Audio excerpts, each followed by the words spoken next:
Քաղաքացիական պայմանագիր կուսակցության վարչության մեծարգո նախագահ 8-րդ համաժողովի հարգելի պատվիրակներ, սիրելի ժողովուրդ։ Խորհրդարանական ընտրություններին ընդառաջ տեղի ունեցող կուսակցության արտահերթ 8-րդ համաժողովը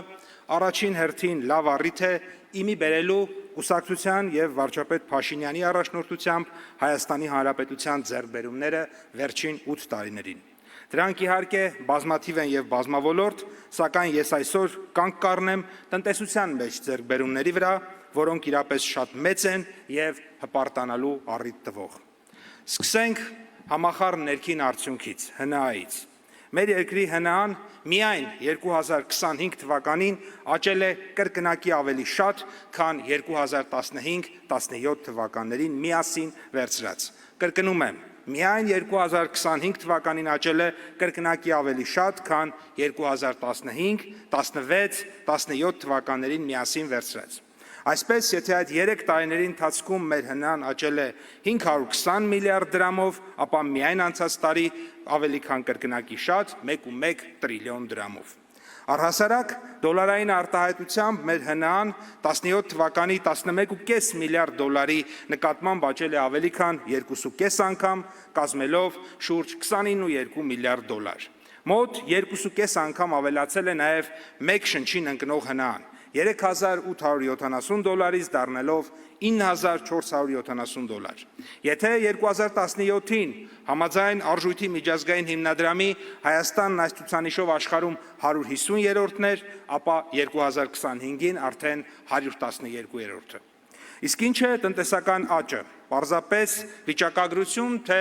բարեկեցություն։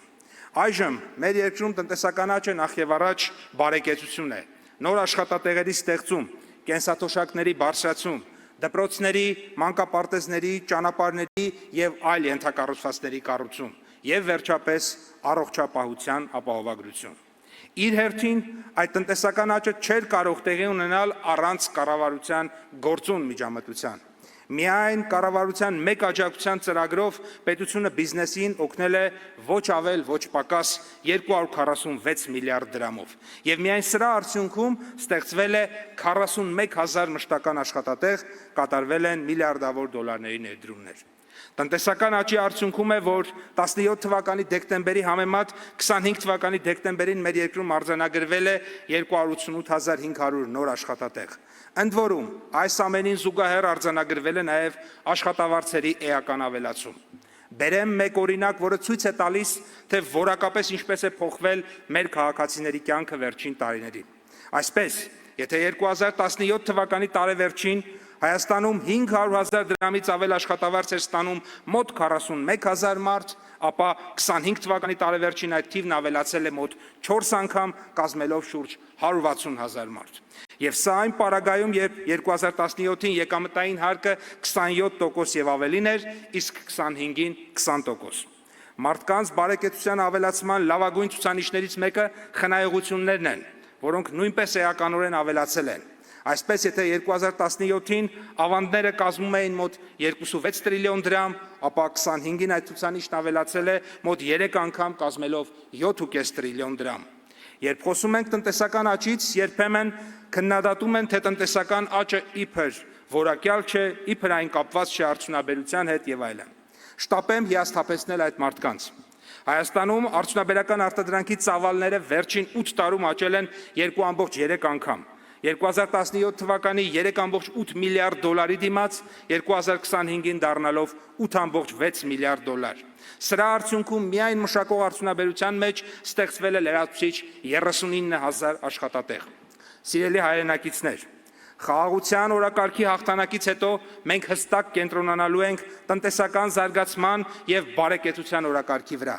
Առաջին հերթին մենք շարունակելու ենք ապահովել կայուն տնտեսական աճ, տարեկան առնվազն 6%։ Սա այն հիմքն է, որի վրա կառուցվելու է մնացած ամեն ինչ։ Ժամանակի սղության պատճառով իհարկե չեմ կարող անդրադառնալ այն հսկայածավալ ու բազմամիլիարդանոց տնտեսական ծրագրերին, որոնք կան մեր նախընտրական ծրագրում եւ վերաբերվում են տնտեսության բոլոր ճյուղերին։ Սակայն ամփոփելով ցանկանում եմ նշել, որ մենք արդեն իսկ ապացուցել ենք, որ կարող ենք փոխել երկրի տնտեսական տրամաբանությունը եւ այսօր մենք կանգնած ենք այն կետում, որտեղ այդ փոփոխությունները պետք է դառնան անշրջելի։ Եվ չնայած պատերազմի վաճառականների ջանքերին միևնույն է, անկախությունն ու ինքնիշխանությունը հաղթելու են ֆորպոստին, ժողովրդավարությունը հաղթելու է բռնապետությանը,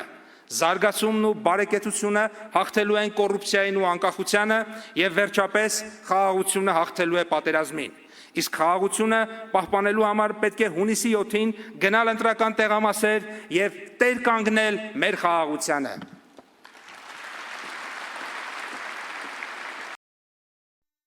Հավանիչ տեսանյութը եւ բաժանորդագրվիչ նորությունները բաց չթողնելու համար։